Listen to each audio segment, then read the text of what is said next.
Assalamualaikum warahmatullahi wabarakatuh.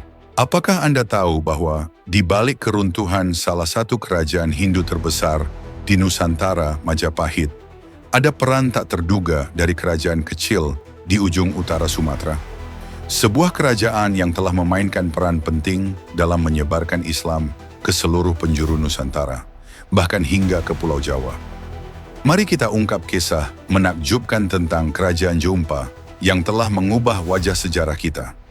Namun sebelum kita mulai masuk ke dalam ceritanya, jangan lupa untuk like, comment, share, dan subscribe. Serta jangan lupa juga ya, aktifkan lonceng notifikasinya agar Anda tidak ketinggalan video-video menarik lainnya dari Aceh History. Sebelum Nabi Muhammad SAW membawa risalah Islam ke Jazirah Arab dan kemudian menyebarkannya ke seluruh penjuru dunia, kawasan dunia Arab dan dunia Melayu telah lebih dulu menjalin relasi yang erat, terutama dalam konteks perdagangan maritim. Hubungan ini bukan sesuatu yang muncul secara tiba-tiba, melainkan merupakan hasil dari proses panjang pertukaran ekonomi dan budaya yang berlangsung melalui jalur laut internasional. Jalur pelayaran yang menghubungkan pusat-pusat peradaban seperti Arab, Persia, India, dan Tiongkok telah membentuk jaringan perdagangan global yang berkembang pesat bahkan sebelum Masehi. Salah satu jalur strategis yang menjadi urat nadi perdagangan kala itu adalah rute laut yang menghubungkan Tiongkok ke wilayah Arab dan Persia melalui Samudra Hindia. Dalam konteks ini, kawasan Nusantara, khususnya Pulau Sumatera, memainkan peran yang sangat penting sebagai simpul penghubung. Letaknya yang berada di tengah-tengah jalur pelayaran lintas samudra menjadikan pesisir barat Sumatera sebagai tempat persinggahan utama. Dan disinilah wilayah yang kini dikenal sebagai Aceh memegang peranan krusial. Dengan geografisnya yang strategis, berada di ujung barat Pulau Sumatera, Aceh berkembang menjadi kota pelabuhan transito yang vital. Pelabuhan ini menjadi tempat persiapan logistik penting sebelum para pedagang melanjutkan pelayaran panjang menuju Persia atau Jazirah Arab dari arah Tiongkok dan sebaliknya. Peran sebagai pelabuhan transito ini menyebabkan munculnya berbagai kota dagang pesisir yang sangat maju pada masanya, seperti Barus, Fansur, Lamri, hingga Jompa. Kota-kota ini tak sekadar menjadi tempat singgah, melainkan berkembang menjadi pusat perdagangan yang ramai dan kosmopolit. Salah satu komoditas unggulan yang menjadi andalan ekspor dari wilayah ini adalah kafur, sejenis bahan aromatik alami yang memiliki banyak sekali kegunaan, mulai dari pengobatan tradisional, bahan dasar parfum, hingga menjadi elemen sakral dalam berbagai ritual keagamaan kuno, baik di timur maupun barat. Kafur dari Barus dan Fansur begitu terkenal hingga namanya menggema dalam dokumen-dokumen kuno peradaban besar dunia. Istilah seperti kafur Barus, kafur Fansur, atau kafur Barus min Fansur kerap muncul dalam catatan-catatan perjalanan dan naskah-naskah kuno dari Yunani, Romawi, Mesir, Persia, bahkan hingga ke India dan Tiongkok. Sebutan-sebutan itu bukan sekadar nama dagang, melainkan telah menjadi idiom kemewahan dan kemegahan yang hanya bisa dinikmati oleh para bangsawan dan penguasa. Jika pada masa kini kita mengenal Paris sebagai pusat produksi parfum mewah yang menjadi simbol status dan kelas, maka Barus dan Fansur pada masanya memiliki reputasi yang serupa dalam hal produksi kafur. Keunggulan kualitas dan nilai ekonomis kafur yang tinggi menjadikan wilayah ini berada dalam radar penting peta peradaban dunia kala itu. Tak hanya berhenti pada komoditasnya, berkembangnya perdagangan kafur turut melahirkan teknologi dan pengetahuan lokal yang sangat maju dalam hal pengolahan. Masyarakat Barus dan sekitarnya tidak hanya menggantungkan diri pada alam, tetapi mengembangkan berbagai metode ekstraksi, penyulingan, hingga pengawetan bahan aromatik ini. Teknologi ini tentu melibatkan berbagai pihak, dari petani, pengrajin, pedagang, hingga tabib dan tukang sihir yang memahami aspek magis dari penggunaan kafur dalam ritual. Karena permintaan kafur begitu tinggi dari berbagai bangsa, para pakar dari luar mulai berdatangan ke kota-kota produsen kafur tersebut. Mereka tidak hanya datang untuk berdagang, tetapi juga untuk belajar, meneliti, dan bahkan menetap. Akibatnya, komunitas-komunitas baru terbentuk. Di pelabuhan-pelabuhan ini, kita melihat perpaduan berbagai etnis dan budaya. Arab, Persia, India, Cina, dan belakangan Eropa, semuanya berinteraksi dalam dinamika ekonomi dan sosial yang sangat kompleks. Inilah salah satu sebab mengapa masyarakat Aceh, khususnya di pesisir barat, memiliki karakteristik fisik dan budaya yang berbeda dibandingkan dengan masyarakat Jawa, Makassar, atau Melayu lainnya. Wajah mereka lebih kosmopolit, mencerminkan perpaduan genetik dari berbagai bangsa yang telah lama menetap dan berbaur di wilayah ini. Proses asimilasi budaya dan pertukaran pengetahuan yang berlangsung berabad-abad lamanya telah membentuk masyarakat Aceh menjadi masyarakat pelabuhan yang terbuka, cerdas, dan berorientasi global, bahkan sebelum Islam hadir secara resmi di Nusantara. Ini menunjukkan bahwa jauh sebelum masa dakwah Islam, wilayah ini sudah menjadi pusat pertukaran global yang dinamis dan sangat penting dalam jaringan perdagangan dan peradaban dunia. Dalam konteks penyebaran Islam ke wilayah Nusantara, khususnya di kawasan barat Pulau Sumatera seperti Barus, Fansur, dan Lamuri, kita tidak bisa mengabaikan peran penting komunitas keturunan Arab yang telah lebih dahulu menetap di wilayah tersebut jauh sebelum kedatangan Islam secara resmi. Perkampungan-perkampungan Arab yang tersebar di sepanjang garis pantai ini bukanlah komunitas baru, melainkan bagian dari jaringan dagang kuno yang telah terjalin selama berabad-abad dengan pusat-pusat peradaban dunia lainnya. Mereka telah hidup berdampingan dengan masyarakat lokal, membawa serta budaya, bahasa, dan nilai-nilai yang kelak akan mempermudah masuknya ajaran Islam. Faktor pertama yang menjadikan komunitas keturunan Arab ini lebih mudah menerima Islam adalah bahasa. Sebagai bahasa wahyu, Al-Quran diturunkan dalam bahasa Arab. Bagi masyarakat yang telah terbiasa menggunakan bahasa ini dalam kehidupan sehari-hari, terutama mereka yang merupakan keturunan Arab, tentu saja pemahaman terhadap ajaran Islam menjadi jauh lebih mudah dan langsung menyentuh aspek intelektual maupun spiritual mereka. Mereka tidak membutuhkan penerjemahan yang rumit atau tafsir budaya yang panjang, sebab bahasa Arab telah menjadi bagian dari struktur berpikir mereka. Kedua, ajaran Islam dalam banyak hal sangat sejalan dengan nilai-nilai yang telah dikenal dan dipraktikkan oleh bangsa Arab sejak zaman Nabi Ibrahim alaihissalam dan Nabi Ismail alaihissalam, dua tokoh sentral yang dianggap sebagai bapak bangsa Arab. Tradisi seperti sunat, penghormatan terhadap tamu, pentingnya keluarga, hingga nilai-nilai pengorbanan dan keadilan sosial telah menjadi bagian dari kebiasaan hidup masyarakat Arab jauh sebelum masa kenabian Muhammad SAW. Maka, ketika Islam datang membawa penegasan dan pelurusan terhadap nilai-nilai tersebut, komunitas keturunan Arab yang tinggal di Nusantara tidak melihatnya sebagai sesuatu yang asing, melainkan sebagai kelanjutan alami dari identitas budaya dan spiritual mereka. Ketiga, semangat kekeluargaan dan solidaritas kesukuan yang sangat tinggi dalam budaya Arab turut berperan besar dalam proses penerimaan Islam. Bahkan dalam sejarah awal Islam, banyak tokoh-tokoh Quraisy yang belum masuk Islam tetap membela Nabi Muhammad SAW karena ikatan darah dan loyalitas kesukuan. Nilai-nilai inilah yang juga hidup di tengah masyarakat Arab perantauan di Sumatera. Mereka melihat dakwah Islam bukan hanya sebagai ajakan spiritual, melainkan juga sebagai misi kebangkitan, kembali jati diri mereka sebagai bangsa besar. Ada rasa bangga dan kehormatan tersendiri dalam memeluk agama dari tanah leluhur mereka, terutama ketika Islam itu datang dari orang-orang yang juga berbagi darah dan bahasa yang sama. Keempat, jangan lupakan bahwa ajaran Islam itu sendiri memiliki daya tarik universal yang sangat kuat, terutama bagi masyarakat kosmopolit seperti yang berkembang di kawasan Barus dan sekitarnya. Islam menawarkan konsep tauhid yang rasional, tatanan hukum yang adil, serta prinsip kesetaraan sosial yang memikat hati banyak orang. Dalam masyarakat yang sudah terbiasa berinteraksi dengan berbagai bangsa dan budaya, seperti Arab, Persia, India, Cina, bahkan Eropa, ideologi yang menjanjikan keadilan dan persamaan di hadapan Tuhan sangat mudah diterima. Bagi keturunan Arab yang telah lama berbaur dengan bangsa-bangsa lain di tanah perantauan, ajaran Islam memberikan jawaban terhadap kegelisahan spiritual sekaligus sosial yang mereka alami. Kelima, faktor manusia juga tak bisa diabaikan. Para pembawa Islam generasi awal bukan hanya cakap dalam menyampaikan ajaran, tetapi juga memiliki penampilan fisik dan karisma pribadi yang memikat. Banyak di antara mereka adalah pedagang sukses, ulama yang bijak, atau pemimpin yang gagah berani. Tidak sedikit dari mereka yang kemudian menarik perhatian para penguasa lokal karena kecerdasan, adab, dan keberanian mereka.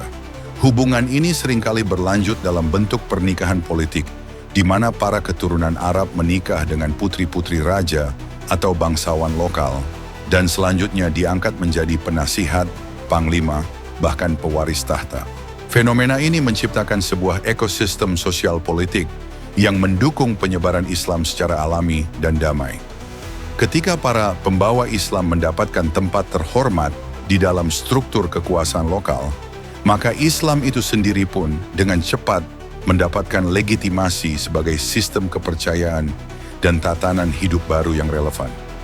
Komunitas Arab yang telah mapan turut memperkuat posisi ini, menjadi jembatan antara budaya lokal dan nilai-nilai baru yang dibawa Islam. Dengan demikian, penyebaran Islam di kawasan Barat Sumatera, khususnya di wilayah yang kini dikenal sebagai Aceh, bukan hanya persoalan dakwah agama, tetapi juga hasil dari proses panjang integrasi sosial, pertukaran budaya, dan kolaborasi lintas peradaban. Peran komunitas keturunan Arab dalam proses ini sangat signifikan. Mereka bukan hanya penerima ajaran, tetapi juga penggerak utama penyebarannya, sekaligus penjaga warisan spiritual dari tanah leluhur mereka. Dengan demikian, tidak diragukan lagi bahwa Islam telah tumbuh dan berkembang di wilayah Aceh, khususnya di sepanjang garis pesisirnya, secara hampir bersamaan dengan penyebarannya di Jazirah Arab dan kawasan Persia. Pertumbuhan ini tidak terjadi secara mendadak, melainkan melalui proses panjang yang dipengaruhi oleh dinamika perdagangan internasional, pertukaran budaya, serta interaksi antar bangsa yang telah berlangsung jauh sebelum kedatangan Islam secara formal. Peran utama dalam penyebaran Islam di wilayah ini diemban oleh para pedagang Muslim. Mereka bukan hanya berasal dari negeri-negeri jauh seperti Arab, Persia, India, dan Tiongkok, tetapi juga dari kalangan penduduk lokal Aceh sendiri yang telah sejak lama menjadi bagian aktif dalam jaringan dagang internasional. Para pedagang Muslim asal Aceh yang rutin berdagang ke Arab, ataupun para pedagang dari luar yang datang ke Nusantara, menjadikan wilayah ini sebagai salah satu titik sentral dalam aliran dakwah Islam awal. Salah satu bukti kuat mengenai pentingnya posisi wilayah ini dalam peta global Islam awal adalah catatan dari tokoh geografi kuno, Claudius Ptolemaios, seorang ilmuwan asal Yunani Romawi yang hidup pada abad kedua Masehi. Dalam karya terkenalnya Geografia, ia menyebut sebuah tempat bernama Barusai, yang oleh banyak ahli diidentifikasi sebagai Barus, sebuah kota pelabuhan tua yang terletak tidak jauh dari Lamuri di wilayah pesisir barat Aceh. Kota ini menjadi saksi bisu lalu lintas kapal-kapal dagang dari Mesir, Arab, dan Persia yang hendak menuju ke pelabuhan-pelabuhan megah di Tiongkok dan sebaliknya. Barus bukan hanya tempat persinggahan, melainkan simpul budaya dan spiritual yang menjadi tempat pertemuan para pedagang, sufi, ulama, dan pemikir dari berbagai penjuru dunia. Selain jalur perdagangan, penyebaran Islam juga diperkuat oleh aktivitas diplomasi keagamaan yang dilakukan langsung oleh pemerintahan Islam awal. Para khalifah yang menggantikan posisi Nabi Muhammad SAW tidak hanya mengatur urusan internal umat Islam, tetapi juga mengembangkan misi dakwah ke berbagai negeri. Pada masa pemerintahan Khalifah Umar bin Khattab radhiyallahu anhu, kegiatan ini menjadi sangat sistematis dan terencana. Beliau mengirim utusan ke berbagai penjuru dunia, termasuk ke wilayah Asia Timur seperti Tiongkok.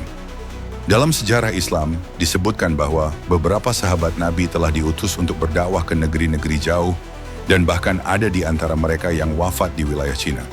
Hal ini menunjukkan betapa seriusnya misi dakwah Islam sejak awal, tidak sekadar menyebarkan ajaran keimanan, tetapi juga membawa pesan politik dan peradaban. Para utusan ini membawa serta sebuah tawaran yang pada masanya sangat dikenal. Jika engkau memeluk Islam, maka engkau menjadi saudara kami. Jika tidak, maka bayarlah jizyah sebagai tanda penghormatan dan perlindungan. Namun jika engkau menolak keduanya, maka perang akan menjadi pilihan terakhir. Ini bukan sekadar ancaman, tetapi sebuah formula diplomatik yang menunjukkan ketegasan dan struktur tatanan dunia Islam yang sedang dibangun saat itu. Dalam perjalanannya menuju negeri Tiongkok, para utusan dan diplomat dari Darul Islam tidak mungkin langsung melintasi samudera tanpa singgah. Salah satu tempat strategis yang menjadi titik persinggahan penting adalah pesisir Pulau Sumatera. Di sini mereka menemukan komunitas-komunitas Arab yang telah lama menetap dan memiliki hubungan sosial ekonomi yang erat dengan penduduk lokal. Perkampungan-perkampungan Arab di Barus, Fansur, Lamuri, dan sekitarnya bukan hanya menjadi tempat beristirahat dan mengisi bekal, tetapi juga menjadi pusat informasi, tempat menyampaikan dakwah, dan jaringan penghubung antara dunia Islam dan dunia Timur. Dengan adanya komunitas Arab yang sudah mapan dan terbuka terhadap ajaran Islam, para utusan ini lebih mudah melanjutkan misi mereka. Mereka tidak datang ke wilayah yang asing, melainkan ke dalam rumah kedua, tempat di mana nilai-nilai Islam telah tumbuh dalam bentuk-bentuk yang sederhana dan masih bercampur dengan tradisi lokal. Ini menjadikan proses Islamisasi tidak berjalan secara konfrontatif, melainkan integratif, dalam bentuk akulturasi, dialog budaya, dan contoh hidup yang menginspirasi.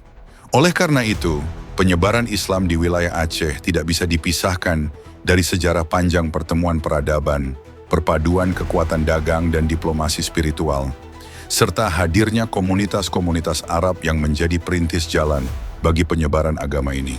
Dari sinilah Islam mulai meresap ke dalam sendi-sendi kehidupan masyarakat lokal, memperkuat identitas mereka, dan kelak menjadikan Aceh sebagai salah satu pusat kekuatan Islam yang paling awal dan paling berpengaruh di Nusantara. Ramainya lalu lintas pelayaran yang melintasi Selat Malaka sejak abad-abad awal Masehi telah menjadikan kawasan ini sebagai salah satu titik strategis dalam peta perdagangan maritim dunia. Selat ini bukan hanya jalur pelayaran yang sibuk, melainkan juga urat nadi penghubung antara dunia Barat dan Timur, dari Teluk Persia hingga Laut Cina Selatan. Di sepanjang jalur ini, kapal-kapal dagang dari Arab, Persia, India, Cina, dan bahkan Eropa saling bersilangan, membawa barang-barang mewah seperti sutra, rempah-rempah, keramik, permata, dan tentu saja bahan berharga dari Sumatera seperti kamper dan emas. Kondisi ini secara langsung berdampak pada muncul dan berkembangnya kota-kota pelabuhan di ujung utara Pulau Sumatera, khususnya di wilayah yang sekarang kita kenal sebagai Aceh. Delta-delta sungai yang mengalir ke laut menjadi tempat ideal untuk mendirikan pelabuhan alami. Dan disinilah kota-kota perdagangan mulai tumbuh subur. Kota-kota pelabuhan ini berfungsi ganda, baik sebagai tempat transit bagi kapal-kapal yang hendak melanjutkan pelayaran mereka ke timur atau barat, maupun sebagai pusat pertukaran komoditas, budaya, dan pengetahuan. Dalam konteks inilah, keberadaan Kerajaan Jeumpa di wilayah Aceh menjadi semakin logis dan masuk akal secara historis. Berdasarkan catatan dalam Ikhtisar Raja Jeumpa yang ditulis oleh Ibrahim Abduh dengan merujuk pada hikayat Raja Jeumpa, kerajaan ini diperkirakan telah berdiri pada abad ke-7 Masehi. Lokasinya berada di sekitar wilayah yang sekarang dikenal sebagai Kabupaten Bireuen, yang pada masa itu sudah menjadi kawasan yang strategis karena kedekatannya dengan jalur pelayaran utama dan ketersediaan sumber daya alam yang melimpah. Sebagaimana banyak kerajaan kuno di Sumatera, Kerajaan Jeumpa tidak serta-merta lahir sebagai struktur kekuasaan besar. Ia tumbuh secara bertahap dari permukiman-permukiman kecil yang terus berkembang akibat pesatnya arus perdagangan dan interaksi antar pedagang dari berbagai bangsa. Kota-kota kecil ini lambat laun menarik perhatian para pedagang untuk menetap, membuka pasar, hingga membentuk struktur pemerintahan lokal yang kemudian berkembang menjadi kerajaan. Kuala Jeumpa sendiri sebagai pelabuhan utama kerajaan memiliki keunggulan geografis yang menakjubkan. Terletak di sebuah lembah subur yang menghadap ke laut, Kuala Jeumpa memberikan kenyamanan sebagai tempat singgah bagi kapal-kapal niaga setelah menempuh pelayaran panjang yang melelahkan. Air sungainya yang tenang, hutan yang lebat, dan posisi strategisnya menjadikan wilayah ini ideal sebagai pelabuhan dagang sekaligus tempat peristirahatan. Istana Kerajaan Jeumpa, menurut sumber yang sama, berada di desa Blang Supeweng yang kini dikenal sebagai kawasan Chot Chibrek, dekat dengan pintu masuk daerah bernama Pintoe Ubowet. Pada masa itu, Blang Supeweng bukanlah desa kecil yang sepi, melainkan sebuah kota pelabuhan besar dan padat penduduk. Kota ini menjadi pusat pemerintahan sekaligus tempat bermukimnya bangsawan, pedagang, dan para pekerja pelabuhan. Kehidupan sosial ekonomi masyarakatnya berkembang pesat, mencerminkan dinamika kosmopolit sebuah kota dagang kuno yang hidup dalam ritme perdagangan internasional. Dari Kuala Jumpa hingga Blang Supeweng terdapat sebuah alur sungai besar yang menjadi jalur utama transportasi air. Alur ini menjadi lintasan harian bagi kapal-kapal besar dan perahu-perahu kecil yang mengangkut barang dagangan seperti hasil bumi, rempah-rempah, dan barang-barang impor. Jalur ini membelah kawasan desa Chot Bada, lalu menyusuri Kot Kat Abiog Usong, dan berakhir di sebuah wilayah strategis bernama Pintu Rayuk, yang dalam bahasa Aceh berarti pintu besar, menandakan betapa pentingnya daerah tersebut dalam konteks lalu lintas perdagangan dan militer. Jaringan sungai dan pelabuhan ini menciptakan ekosistem yang ideal bagi tumbuhnya peradaban lokal yang maju. Disinilah tampak bahwa Kerajaan Jeumpa bukan sekadar entitas politik, tetapi juga representasi dari kemajuan sosial, ekonomi, dan budaya masyarakat pesisir Aceh pada masa itu. Kehadiran kerajaan ini menjadi saksi sejarah bahwa wilayah Aceh telah memiliki sistem pemerintahan yang terorganisir, struktur ekonomi yang kuat, dan keterbukaan budaya yang tinggi jauh sebelum kedatangan Islam secara resmi. Kerajaan Jeumpa juga menjadi penghubung antara dunia luar dengan pedalaman Sumatera, menjadikannya titik awal dari berbagai pengaruh yang kelak menyebar ke seluruh wilayah Aceh dan Nusantara. Ia bukan hanya tempat bertemunya pedagang, tetapi juga pusat pertukaran gagasan, kepercayaan, dan teknologi yang datang dari berbagai penjuru dunia. Menurut hasil observasi arkeologis terkini, di kawasan yang diyakini sebagai lokasi Maligai atau Istana Kerajaan Jeumpa, khususnya sekitar 80 meter ke arah selatan dari tapak utama yang kini dikenal masyarakat dengan sebutan Bukit Teungku Keu Jereon, telah ditemukan sejumlah peninggalan bersejarah yang memperkuat bukti eksistensi kerajaan kuno tersebut. Penemuan-penemuan ini bukan sekadar fragmen masa lalu, melainkan potongan-potongan naratif sejarah yang memperkaya pemahaman kita tentang peradaban awal di Tanah Aceh. Di lokasi itu ditemukan sebuah kolam besar berukuran 20 kali 20 meter yang diyakini sebagai kolam mandi kerajaan, tempat para bangsawan membersihkan diri sekaligus menjalani ritual pembersihan spiritual sebagaimana lazim dalam tradisi Hindu-Buddha masa lampau. Selain itu ditemukan pula pecahan kaca jendela, serpihan porselen yang berasal dari luar Nusantara, kemungkinan dari Cina atau Timur Tengah, serta benda-benda perhiasan seperti cincin, kalung panjang yang menjuntai hingga lutut, dan anting-anting yang besarnya seukuran gelang tangan. Keberadaan benda-benda mewah ini menunjukkan tingginya status sosial penggunanya, sekaligus menjadi bukti nyata bahwa Kerajaan Jeumpa telah menjadi pusat peradaban yang maju dan kosmopolit sejak masa awal sejarah Aceh. Tak jauh dari lokasi tersebut, ditemukan pula sebuah bukit kecil yang diyakini sebagai situs pemakaman Raja Jeumpa beserta kerabatnya. Pemakaman ini tidak ditandai dengan nisan atau bangunan megah, melainkan hanya berupa batu-batu besar yang tersusun alami, sebagian di antaranya sudah tertutup akar pepohonan dan semak belukar. Di balik kesederhanaannya, situs ini menyimpan saksi bisu dari sejarah dinasti awal yang pernah berkuasa di kawasan pesisir utara Sumatera. Menurut legenda yang berkembang secara turun-temurun di masyarakat sekitar Jeumpa, jauh sebelum datangnya Islam, negeri ini telah berdiri sebagai salah satu kerajaan Hindu purba di Aceh yang dipimpin secara turun-temurun oleh seorang raja bergelar Meora. Negeri ini dikenal luas oleh bangsa-bangsa asing dan telah menjalin hubungan dagang dengan berbagai kekuatan maritim besar, seperti Cina, India, Persia, dan dunia Arab. Jeumpa kala itu bukan hanya dikenal karena posisinya yang strategis, tetapi juga karena kekayaan alamnya serta masyarakatnya yang terbuka terhadap budaya asing. Sekitar awal abad ke-8 Masehi, datanglah seorang pemuda asing yang mengubah jalannya sejarah kerajaan ini. Ia bernama Abdullah, seorang pemuda tampan yang menumpang kapal dagang yang berlayar dari wilayah India belakang. Sebuah istilah kuno yang kemungkinan merujuk pada Persia atau wilayah sekitarnya. Abdullah masuk ke kawasan Blang Supueng melalui jalur laut, menapakkan kakinya di pelabuhan Kuala Jumpa. Tidak seperti para pedagang lain yang hanya singgah sebentar, Abdullah memutuskan untuk tinggal, berbaur dengan masyarakat lokal, dan menyebarkan ajaran Islam secara damai. Sifatnya yang sopan, pembawaannya yang tenang, serta kepiawaiannya dalam berdagang dan berdiplomasi membuat Abdullah cepat diterima oleh masyarakat Jumpa. Bahkan, ia berhasil memikat hati putri raja dan kemudian dinikahkan dengannya. Karena kepribadiannya yang memikat dan pemahaman keagamanya yang dalam, Abdullah akhirnya diangkat sebagai raja, menggantikan mertuanya. Dalam semangat cinta tanah kelahirannya, ia menamai kerajaan ini dengan sebutan Jumpa, yang diambil dari nama kampung halamannya di Persia, yaitu Champia, yang berarti harum, wangi, dan semerbak. Asal-usul nama ini memberi kesan bahwa sejak awal Jumpa telah memiliki makna filosofis yang dalam. Ia bukan sekadar tempat, tetapi simbol dari kebaikan, keharuman nama, dan penyebaran kebenaran, hal-hal yang akan menjadi karakter utama dalam penyebaran Islam di Nusantara.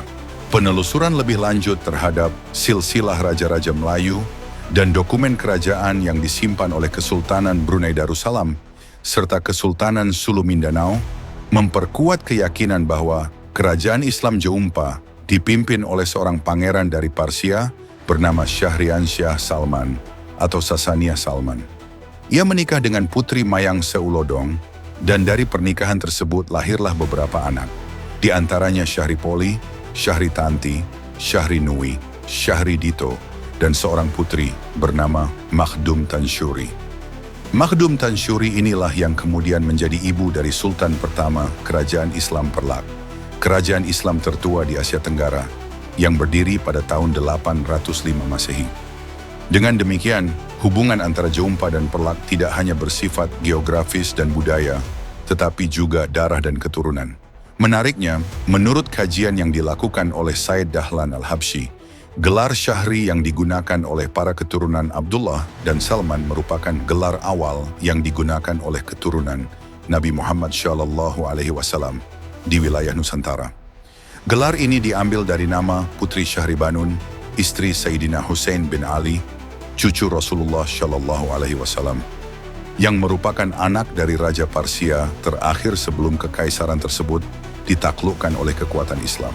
Dari sinilah muncul penamaan Syahri yang kelak berkembang menjadi gelar-gelar lokal seperti Maurah, Sayyid, Habib, Syarif, Sunan, Tauku, dan sebagainya. Gelar-gelar ini bukan sekadar simbol status, tetapi juga menandakan peran mereka sebagai penyambung misi dakwah Islam, penjaga nilai-nilai keadilan, dan pengemban amanah kenabian dalam konteks budaya lokal. Dengan demikian, kisah Abdullah dan kerajaan Jumpa bukanlah dongeng semata, tetapi bagian dari jalinan sejarah besar yang menghubungkan Timur Tengah dengan Asia Tenggara melalui jalur perdagangan, perkawinan politik, dan penyebaran spiritualitas Islam yang damai. Hingga saat ini, masih terdapat kekosongan informasi mengenai silsilah keturunan Pangeran Salman ke atas, sehingga belum dapat dipastikan secara mutlak apakah beliau merupakan keturunan langsung dari Nabi Muhammad SAW atau berasal dari murni keturunan bangsawan Persia yang telah memeluk Islam. Dalam silsilah resmi yang dirilis oleh Kesultanan Brunei Darussalam dan Kesultanan Sulu Mindanao pun tidak ditemukan rincian mengenai asal-usul leluhur Pangeran Salman. Namun demikian, sejumlah pakar sejarah Aceh, salah satunya Sayyid Dahlan Al-Habsyi, menyampaikan argumen kuat bahwa Pangeran Salman sesungguhnya masih memiliki garis keturunan dari Sayyidina Hussein radhiyallahu anhu, cucu Rasulullah SAW, dari jalur Sayyidah Fatimah Az-Zahra. Argumen ini tidak serta-merta dilontarkan tanpa dasar. Ada beberapa indikasi yang mendukung teori tersebut. Pertama, Pangeran Salman memberikan gelar Syahri kepada anak-anaknya. Ini bukan gelar sembarangan, melainkan bentuk penghormatan yang merujuk pada moyang perempuannya, Putri Syahribanun, yakni putri dari Maharaja terakhir Kekaisaran Persia yang menjadi istri dari Sayyidina Husain bin Ali. Dengan kata lain, gelar Syahri merupakan simbol dari warisan kebangsawanan sekaligus keturunan Ahlul Bait, keluarga Rasulullah Shallallahu Alaihi Wasallam. Kedua, Pangeran Salman mengawinkan anak perempuannya dengan cucu dari Imam Ja'far Shadiq, seorang imam besar dalam garis keturunan Ahlul Bait yang juga sangat dihormati baik oleh Sunni maupun Syiah. Tradisi semacam ini hingga kini masih dijaga oleh para keturunan Said, yakni menjaga kemurnian nasab melalui perkawinan dalam lingkungan keturunan Rasulullah Shallallahu Alaihi Wasallam. Ketiga, anak beliau yang bernama Syahri Nui dikenal sebagai tokoh kunci dalam penerimaan dan perlindungan terhadap rombongan Nakhoda Khalifah, sekelompok dai dan ulama yang datang ke Nusantara dalam misi dakwah.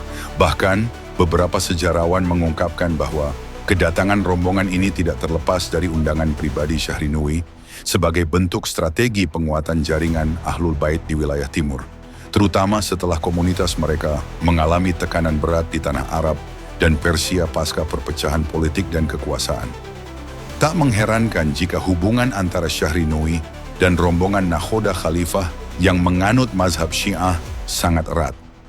Mereka tidak hanya menjalankan misi dakwah bersama, tetapi saling menganggap satu sama lain sebagai bagian dari keluarga besar.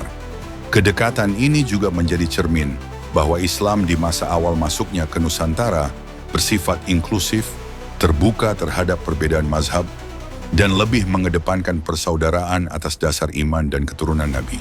Namun demikian, dalam literatur sejarah terdapat perbedaan penyebutan mengenai nama raja pertama dari kerajaan Islam Jompa. Sebagian menyebut beliau adalah Raja Abdullah, sementara sumber lain menyebut Pangeran Salman sebagai penguasa pertamanya. Ada pula teori yang menyatakan bahwa keduanya adalah orang yang sama dan nama Abdullah digunakan sebagai nama samaran atau nama Islamnya setelah hijrah, guna menghindari kejaran para penguasa Persia yang sedang memburu sisa-sisa keturunan Nabi.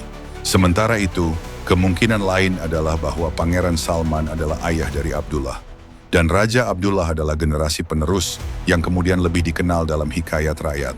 Namun dari semua perbedaan tersebut, satu hal yang dapat disepakati adalah bahwa pada awal abad ke-8 Masehi atau sekitar tahun 150 Hijriah, Islam telah berakar kuat di Kerajaan Jompa.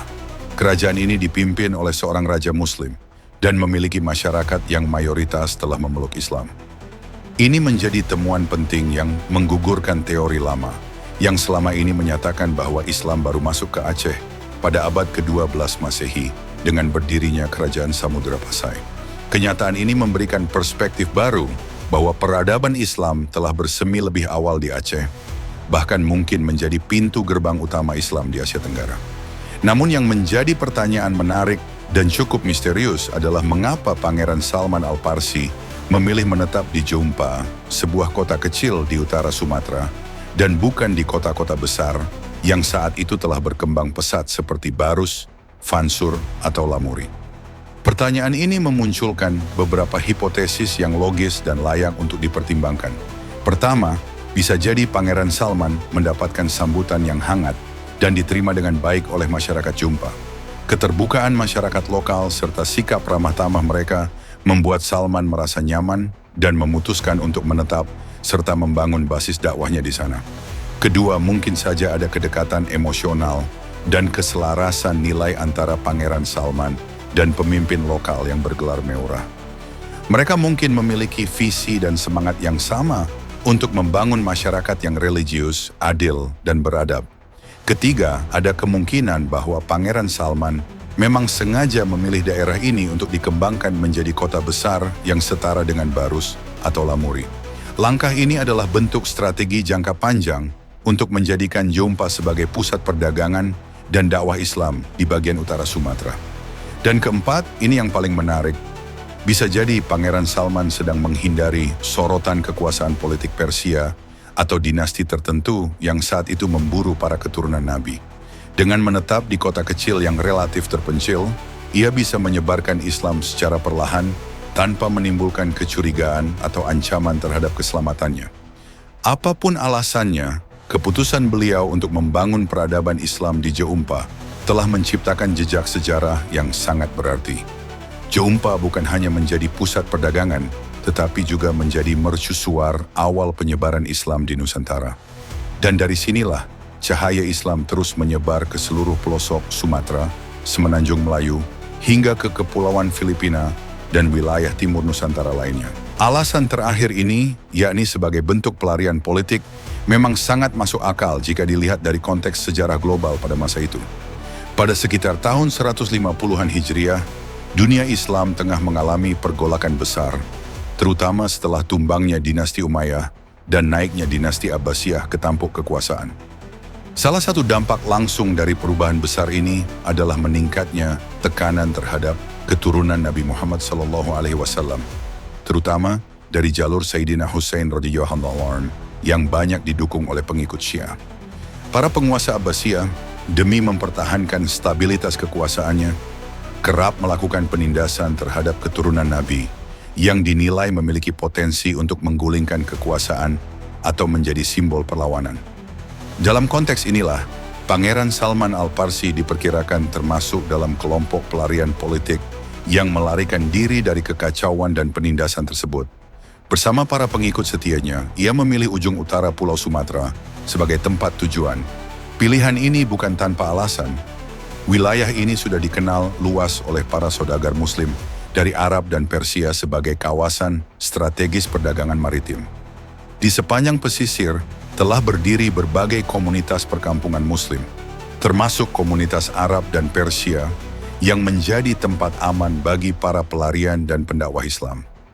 Jeumpa kemungkinan besar merupakan salah satu dari pemukiman-pemukiman baru tersebut, yang kemudian berkembang menjadi pusat kekuasaan. Pilihan Pangeran Salman untuk menetap di daerah pinggiran seperti Jeumpa juga dapat dipahami sebagai langkah strategis. Daerah ini tidak terlalu mencolok dari sudut pandang politik internasional, sehingga lebih aman untuk membangun kekuatan baru, tanpa menarik perhatian kekhalifahan Abbasiyah. Disinilah, secara perlahan namun pasti, beliau membangun basis perjuangan dakwah Islam dan meletakkan fondasi bagi berdirinya sebuah dinasti Ahlul Bait di kawasan timur dunia Islam, yang kini dikenal sebagai Nusantara. Oleh karena alasan keamanan dan penyamaran pula, Pangeran Salman dikenal dengan berbagai nama. Ada yang menyebutnya sebagai Meurah Jeumpa, mengikuti gelar lokal yang lazim digunakan di wilayah tersebut. Ada pula yang mengenalnya sebagai Abdullah, sebuah nama yang lebih umum dan islami, serta cukup anonim dalam konteks menyembunyikan identitas asli sebagai bangsawan keturunan Nabi. Di bawah kepemimpinan Pangeran Salman, kerajaan Islam Jeumpa mengalami kemajuan pesat. Dari sebuah perkampungan pesisir, wilayah ini tumbuh menjadi kota pelabuhan yang ramai, dengan sistem pemerintahan yang teratur dan masyarakat yang semakin maju. Kemampuan Pangeran Salman sebagai seorang bangsawan terpelajar yang lahir dan besar dalam lingkungan aristokrasi Persia sangat berperan dalam kemajuan ini. Ia tidak hanya membawa ilmu dan pengalaman politik dari dunia Islam yang sudah mapan, tapi juga membangun tata kelola kerajaan dengan sistematis, mengadopsi model-model pemerintahan dan perdagangan yang berkembang di Persia dan dunia Islam lainnya. Kemajuan pesat ini menjadikan kerajaan Jeumpa bukan hanya sebagai pusat dakwah Islam pertama di Nusantara, tetapi juga sebagai salah satu kekuatan politik dan ekonomi yang mulai diperhitungkan di kawasan pesisir utara Sumatera. Hubungan diplomatik dan perdagangan diperluas, bukan hanya dengan kerajaan-kerajaan tetangga di sekitar Sumatera, tetapi juga hingga ke dunia Arab dan Tiongkok. Hubungan dagang ini didukung pula oleh keberadaan pelabuhan yang ramai dikunjungi kapal-kapal dagang, serta masyarakat multikultural yang terbuka terhadap pengaruh luar. Menariknya, hingga kini masih terdapat jejak budaya Persia yang membekas di sekitar wilayah Jeumpa, sebagai bukti pengaruh Pangeran Salman dan komunitasnya. Salah satu contoh yang paling mencolok adalah nama Biren, sebuah wilayah di Aceh yang dipercaya berasal dari kata dalam bahasa Parsi yang berarti kemenangan. Ini sangat mirip dengan kata Jayakarta yang menjadi cikal bakal nama Jakarta, dan memiliki makna yang sama kemenangan yang nyata. Dalam Islam sendiri, makna serupa juga terkandung dalam istilah Fath Mubin, yang berarti kemenangan besar dan jelas. Jejak linguistik semacam ini menunjukkan bagaimana pengaruh Persia telah tertanam dalam budaya lokal sejak awal masuknya Islam ke wilayah ini. Dengan demikian, kisah Pangeran Salman Al-Parsi bukan hanya soal migrasi atau pelarian politik, tetapi juga merupakan bagian penting dari sejarah besar penyebaran Islam ke Asia Tenggara. Dari tangan seorang bangsawan yang menghindari penindasan, lahirlah sebuah kerajaan Islam yang pertama di Nusantara, Kerajaan Jeumpa. Dan dari tanah yang dulu terpencil di ujung barat Sumatera, pancaran cahaya Islam mulai menyebar ke seantero kepulauan, hingga akhirnya menjadi warisan spiritual yang membentuk identitas bangsa-bangsa di wilayah ini hingga hari ini. Untuk mengembangkan kekuasaannya dan memperluas pengaruh Islam di kawasan Nusantara bagian barat, Pangeran Salman Al-Farsi tidak hanya membangun pusat pemerintahan yang kuat di Jeumpa, tetapi juga mengangkat anak-anaknya sebagai meurah, sebutan bagi penguasa lokal, di berbagai wilayah strategis. Langkah ini tidak hanya dimaksudkan untuk memperkuat posisi politik keluarga kerajaan, tetapi juga untuk menyebarkan dakwah Islam secara lebih terstruktur dan sistematis ke wilayah-wilayah sekitarnya. Ke arah barat, yang berdekatan dengan wilayah Barus, Fansur, dan Lamuri, daerah-daerah yang telah lebih dulu berkembang sebagai pusat perdagangan internasional, Pangeran Salman menunjuk putranya yang bernama Syahripoli sebagai meurah. Di bawah kepemimpinan Syahripoli, lahirlah Kerajaan Poli, yang dalam perkembangannya kemudian dikenal dengan nama Kerajaan Pidi, salah satu kerajaan penting di pesisir barat Aceh yang kelak juga memiliki peran strategis dalam sejarah Kesultanan Islam di wilayah itu. Sementara itu, ke arah timur, Pangeran Salman mengutus anaknya Syahrinui untuk memimpin sebuah kawasan baru yang diberi nama Perlak pada tahun 804 Masehi. Perlak awalnya merupakan kota pelabuhan kecil, namun dalam waktu singkat berkembang pesat menjadi pusat perdagangan baru yang ramai. Perkembangan Perlak semakin signifikan setelah kedatangan rombongan Nahoda Khalifah, sekelompok pendakwah dan keturunan Nabi Muhammad SAW dari wilayah Arab yang bermazhab Syiah, berjumlah sekitar 100 orang. Hubungan Syahrinui dengan rombongan ini sangat dekat, bukan sekadar karena kesamaan visi dakwah, tetapi juga karena adanya ikatan kekeluargaan yang terjalin melalui pernikahan. Mahdum Tansyuri, adik dari Syahrinui, dinikahkan dengan Ali bin Muhammad bin Ja'far Shadiq, cicit dari Nabi Muhammad SAW. Dari pernikahan ini lahirlah seorang putra bernama Sayyid Abdul Aziz, yang pada tanggal 1 Muharram 225 Hijriah, atau sekitar 840 Masehi, dilantik menjadi Raja Kerajaan Islam Perlak dengan gelar Sultan Alaiddin Sayyid Maulana Abdul Aziz Shah. Melalui jalur perkawinan ini, terbentuklah hubungan kekerabatan dan politik yang sangat erat antara Kerajaan Jeumpa dan Kerajaan Perlak. Ini tidak hanya memperkuat legitimasi dinasti penguasa di kedua kerajaan, tetapi juga mempercepat proses Islamisasi dan integrasi budaya Islam ke dalam struktur sosial masyarakat lokal. Perlahan namun pasti, Kerajaan Perlak tumbuh menjadi pusat kekuasaan baru yang menggantikan dominasi Kerajaan Jeumpa, terutama karena posisinya yang lebih strategis dalam jaringan perdagangan maritim internasional. Meskipun secara politis peran Jeumpa mulai meredup setelah kebangkitan Perlak, kerajaan ini tidak serta-merta lenyap atau terpinggirkan. Ada kemungkinan besar bahwa Jeumpa bertransformasi menjadi kota pendidikan atau pusat kaderisasi ulama dan pendakwah Islam di wilayah barat Nusantara. Hal ini dapat ditelusuri melalui jejak genealogis dan hubungan kekerabatan antara keluarga kerajaan Jeumpa dengan tokoh-tokoh penting dalam sejarah penyebaran Islam di Tanah Jawa. Salah satu indikasi penting adalah bahwa Puteri Jeumpa disebut-sebut sebagai ibunda dari Raden Fatah, pendiri Kesultanan Demak. Dalam beberapa riwayat, Puteri Jeumpa ini juga merupakan keponakan dari Sunan Ampel, salah satu wali Songo yang sangat berpengaruh di Tanah Jawa. Sementara itu, Sunan Ampel sendiri dikenal sebagai keponakan dari Maulana Malik Ibrahim, seorang ulama besar yang menjadi pelopor penyebaran Islam di kawasan Jawa Timur. Jika hubungan-hubungan ini akurat, maka bisa ditarik benang merah bahwa keluarga kerajaan Jeumpa memiliki jaringan yang sangat kuat dengan para wali Songo dan bahwa Jeumpa memainkan peran sentral dalam pembinaan kader-kader ulama Islam yang menyebar ke seluruh Nusantara. Sayangnya, hingga saat ini belum ditemukan data arkeologis atau dokumen tertulis yang secara eksplisit membenarkan bahwa Jeumpa menjadi pusat pendidikan Islam formal. Namun, jika menilik peran-peran yang dimainkan keturunan Pangeran Salman, serta banyaknya tokoh ulama besar yang memiliki garis keturunan atau hubungan asal-usul dengan Jeumpa, hipotesis ini sangat masuk akal. Jeumpa mungkin telah menjadi semacam Darul Ilmi Nusantara awal, tempat berkumpul dan belajarnya para ulama sebelum mereka menyebar ke seluruh penjuru negeri untuk menyebarkan ajaran Islam. Dengan demikian, dari tangan seorang pelarian politik dari Parsia, terbentuklah jaringan kerajaan, pusat dakwah, dan lembaga kaderisasi ulama yang menyebarkan cahaya Islam dari pesisir barat Sumatera hingga ke seluruh pelosok Nusantara.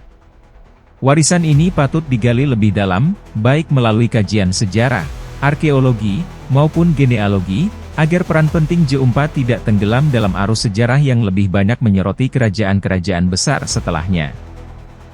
Setelah berdirinya beberapa kerajaan Islam baru sebagai pusat Islamisasi Nusantara, seperti Kerajaan Islam Perlak pada tahun 840 Masehi, dan Kerajaan Islam Pasai pada abad ke-12, Kerajaan Islam J4 tetap memiliki peran besar dalam proses Islamisasi, khususnya dalam penaklukan beberapa kerajaan besar Jawa Hindu seperti Majapahit. Dalam kisah sejarah, Raja terakhir Majapahit, Brawijaya V, dikisahkan memiliki seorang istri yang berasal dari J4 atau juga dikenal sebagai Champa. Menurut catatan dari Raffles, wilayah Champa yang dimaksud tidak terletak di Kamboja, melainkan di sekitar wilayah Aceh, yang saat itu dikenal sebagai pusat Islamisasi Nusantara. Putri yang terkenal dengan nama Putri J4 atau Putri Champa ini adalah putri dari salah satu Raja Muslim J4, yang juga merupakan keponakan dari Sunan Ampel dan Maulana Malik Ibrahim, dua tokoh utama dalam gerakan Wali Songo atau 9 wali yang sangat berpengaruh dalam penyebaran Islam di Jawa. Sunan Ampel dan Maulana Malik Ibrahim, sebagai keturunan Nabi Muhammad SAW, lahir, dibesarkan, dan dididik di wilayah Aceh, termasuk di J4, Perlak, Pasai, Kedah, dan Patani. Mereka adalah konseptor utama dalam gerakan Islamisasi di Jawa, yang juga berperan penting dalam penaklukan Kerajaan Majapahit, sebuah kerajaan Hindu-Buddha besar yang telah lama menguasai Pulau Jawa. Perkawinan antara Putri J4 dan Raja Brawijaya V kemudian melahirkan Raden Fatah, yang selanjutnya dibesarkan oleh para wali Songo. Raden Fatah kemudian dinobatkan sebagai Sultan Demak, yang mendirikan Kerajaan Islam Demak, kerajaan Islam pertama di Pulau Jawa. Kehadiran Kerajaan Islam Demak menandai berakhirnya kekuasaan Majapahit, sekaligus menjadikan Pulau Jawa sebagai wilayah yang sepenuhnya berada di bawah kekuasaan Islam. Kerajaan Islam Demak yang dipimpin oleh Raden Fatah, yang memiliki garis keturunan dari Kerajaan J4, berhasil mengalahkan dominasi Kerajaan Hindu-Buddha Majapahit, melalui strategi penaklukan yang cerdik, salah satunya lewat perkawinan yang menghubungkan keluarga Kerajaan J4 dengan Majapahit. Kerajaan J4 dapat dikatakan memainkan peran sangat penting dalam runtuhnya Majapahit dan menyebarkan pengaruh Islam ke Pulau Jawa.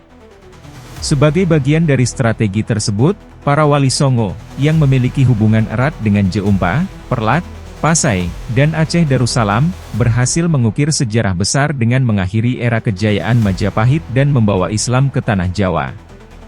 Setelah Kerajaan Islam Perlak berkembang, pusat aktivitas Islamisasi di Nusantara kemudian berpindah ke wilayah ini, yang dapat dianggap sebagai kelanjutan atau pengembangan dari Kerajaan Islam J4 yang sudah mulai menurun peranannya. Meski demikian, secara diplomatik, kedua kerajaan ini tetap saling terhubung dan terikat dalam ikatan persaudaraan Islam. Para sultan dari kedua kerajaan ini adalah keturunan Nabi Muhammad SAW, yang selalu mengutamakan kepentingan agama Islam di atas kepentingan duniawi. Bahkan, dalam silsilahnya, Sultan Perlak yang kelima ternyata berasal dari keturunan kerajaan Islam J4, menegaskan betapa eratnya hubungan kedua kerajaan ini dalam sejarah Islam Nusantara. Ini juga menunjukkan bahwa kerajaan Islam J4 tidak hanya berperan dalam memperkenalkan Islam di wilayah Aceh, tetapi juga dalam memperluas pengaruhnya ke seluruh Nusantara, termasuk ke Jawa, melalui jalur diplomasi, perkawinan, dan dakwah yang dilaksanakan oleh para wali Songo. Dengan begitu, kerajaan Islam J4 memiliki kontribusi yang sangat besar dalam sejarah Islamisasi Nusantara, yang mempengaruhi tidak hanya wilayah Aceh, tetapi juga Jawa, dan bahkan memperkuat jaringan diplomatik serta perdagangan antar kerajaan Islam di kawasan ini. Sejarah seringkali disembunyikan di balik lapisan-lapisan waktu. Namun, melalui kisah kerajaan-kerajaan besar seperti J4, kita bisa belajar tentang bagaimana agama dan politik saling berkaitan, dan bagaimana perjuangan kecil dapat mengubah nasib sebuah bangsa. Terima kasih sudah menyaksikan perjalanan sejarah yang penuh dengan kejutan ini. Jangan lupa untuk like, komen, share dan subscribe, serta nyalakan lonceng notifikasinya agar Anda tidak ketinggalan video-video terbaru dari Aceh History, agar kita bisa terus menggali lebih dalam kisah-kisah menarik lainnya. Sampai jumpa di video berikutnya, wassalamualaikum warahmatullahi wabarakatuh.